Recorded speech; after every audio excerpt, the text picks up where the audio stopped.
So this is so exciting because one of the things I want to do is I want to talk about something that I hear a lot about, and that's people saying, I want to start a nonprofit.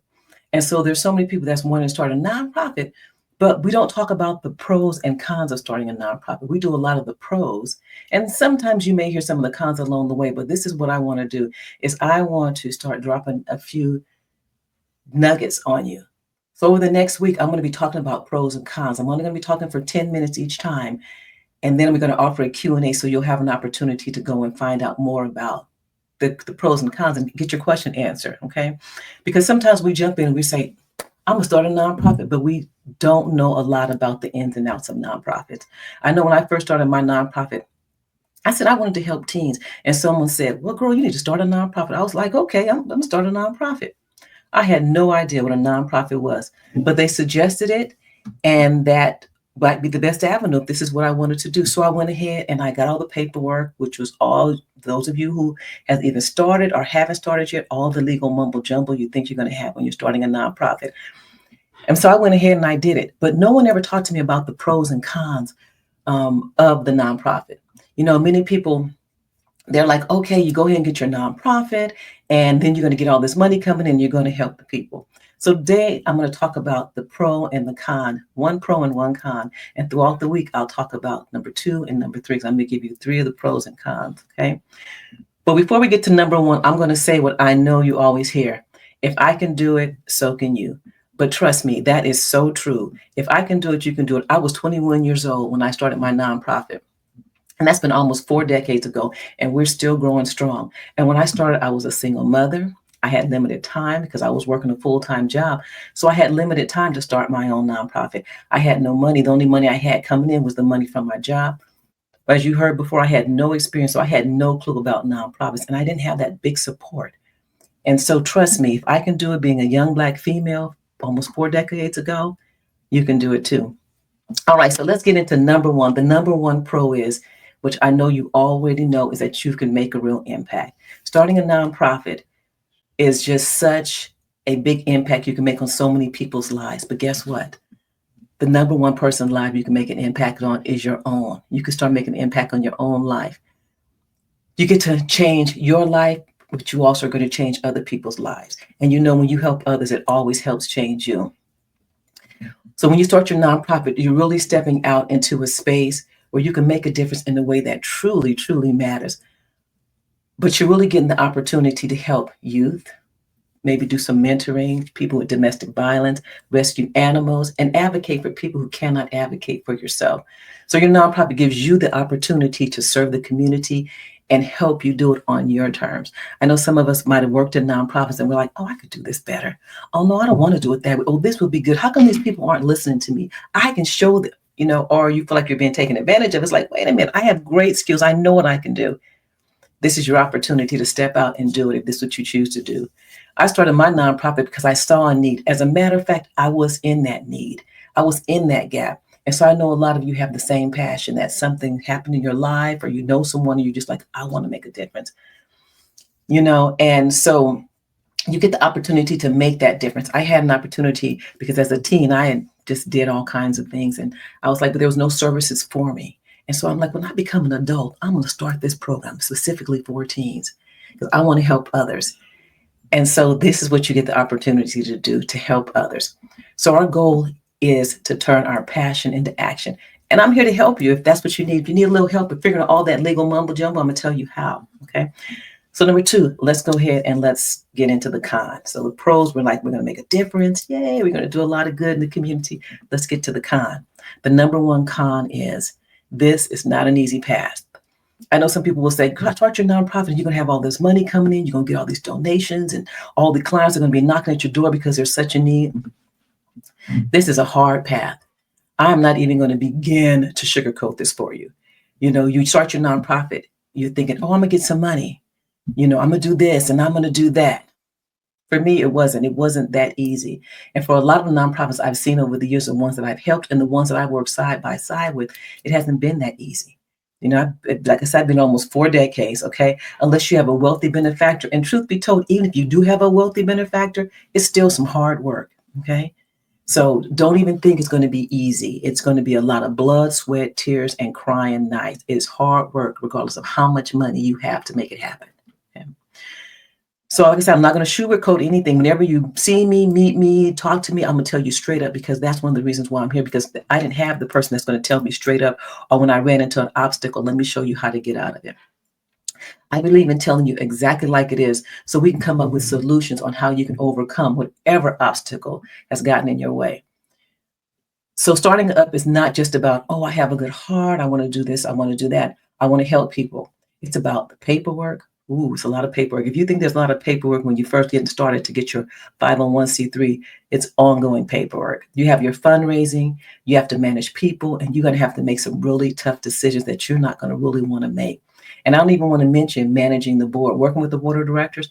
That's something else that you're going to have to do. So starting a nonprofit, there's a whole lot of stuff that's going to come up. And so you're going to want to get people that's going to want to help you, okay? You're going to get people that's going to want to donate to you, but it doesn't come that easy. You know, this is not necessarily the case. It's like, oh, someone wants to help, okay? You're going to have to build relationships. Okay, and I do my face like that because that was one of my challenges, was building the relationship. When I stepped in the community, I want you to think about this. I want you to think about almost 4 decades ago. We was in the 80s, right? I was a young, Black, preppy female, and I'm like, I was 21 years old, and I just found out about starting a nonprofit. I was really passionate, and I'm like, I'm going to get in this community, and I'm going to help these teens. And people are like, who are you? And we don't know you. We don't trust you. And right now, we don't even like you. So we don't even know if we want you in our community. And I was like, I'm just here to help. I don't know why you don't want me in the community. I'm just here to help. I'm going to make a difference. And I couldn't understand why. But because there was limited resources, people didn't want to have to share the resources, right? And even when we talk about clients, there are resources. So if I'm jumping in this community saying I'm going to help these teens. These teens are already getting help over here. So that means I may take some of the teens from these other programs because my programs may be new and innovative and fun, right? And then there's money. It's like there's so much money in the community and everybody's vying for this money. Everybody's fighting for these same dollars. So they're like, we don't want you here. And then also, really, when you get to the heart of it, another reason why they didn't want me there was because they didn't trust me, because they didn't know me. They didn't know if I was going to be someone that was going to be in the community 1 minute and be out the next, get into their clients' lives and then just abandon them, because there's a lot of abandonment. So I understand that. So they want to know is, how are you going to do right by our clients? I'm like, okay, I get that. You look too young to know anything, so why should we trust you? And so why should we refer our clients to you? And so you're probably going to be getting the same thing if you haven't gotten it yet. And understand, because you know what? When someone new comes in the community, once you've established yourself, you need to be the same way, because you don't know what damage people are going to come in and do to your clients. Not all the other stuff, okay? But we want to work collaboratively, but you kind of want to take a look at them and say, well, who are you, And then you're going to have to apply for grants or funding, however you're going to get your funding. Grant funding, I know people are like, I need to learn how to write a grant. I need to learn how to write a grant. I remember someone told me in the beginning, oh, apply for a grant. I was like, okay, I'm going to apply for a grant. I was like, what's a grant? We got to write a proposal. What's a proposal? And no one wouldn't tell me. And I don't know if any of you feel that way, And I'm like, why won't they tell me? And all I would get with these big, back in the day, it was big, thick. And it was like, you got to fill this out. And it wasn't no sending it online because there wasn't no internet. You had to take it to this place. It was just so much. But I didn't know what to do with it. And no one would tell me. I would ask somebody, can you show me? And they would show it to me. I said, can I get a copy? They're like, nope, they wouldn't give me a copy. I'm like, well, how am I supposed to learn? And I couldn't get online and just do research like we do research today. I had to really get online and find out what it is, okay? I had to go to the library, I had to look things up, try to figure stuff out, and people were very territorial. They didn't want to show me, and they wouldn't show me. And it's like, people would show me a grant, like I say, and they would take it back and not give me a copy. I understand now why they wouldn't give me a copy, but that's cool. And it's true, okay? But I'm coming up with a tool for those of you that's going to decide that you want to do some grant writing. I'm going to come up with a tool that's going to help you write grants like a pro. So you're going to have to raise funds, which you're going to have to make sure that the organization is sustainable. And that's really important. It's like, how am I going to sustain my organization? If we were going to give you $60,000 The grant funders will want to know, how are you going to sustain your organization after that $60,000 is gone after 3 years?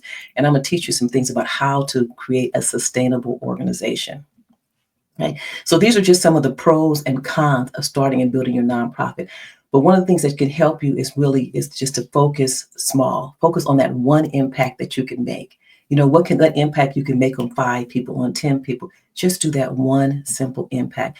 And if you're struggling, you're like, you know what, I want to write a grant, or I want to start my nonprofit, and I have no idea how to start my nonprofit. Guess what? I have a free step-by-step plan on how to start your nonprofit. Okay. And so what you could do is you can click the link and you can join my free community. And in my free community, there's a course. And then twice a week, I'm going to come online live, and I'm going to show you how to do it or answer questions for you. So if you want to get into my Q&A, I want you to go ahead and join my Zoom link.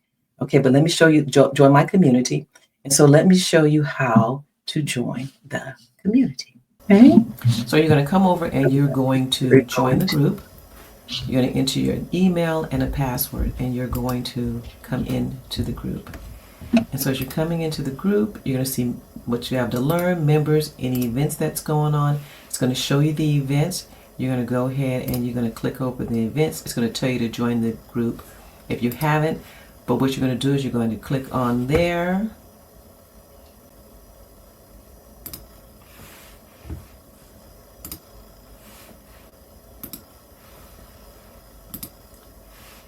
So when you click on the office, you're going to get a copy to the Zoom link. Go ahead and click it, get into the Zoom, the copy, and then meet me in the Zoom link for our Q&A. Okay, our Q&A will begin at 11:15. So I'll be doing the Q&A at 11:15 every Monday and Wednesday to answer questions for nonprofits, because sometimes we're out there and we're struggling and we don't know where we're going to get the answers from. Okay, so go ahead, click the link, and join the Q&A. Okay.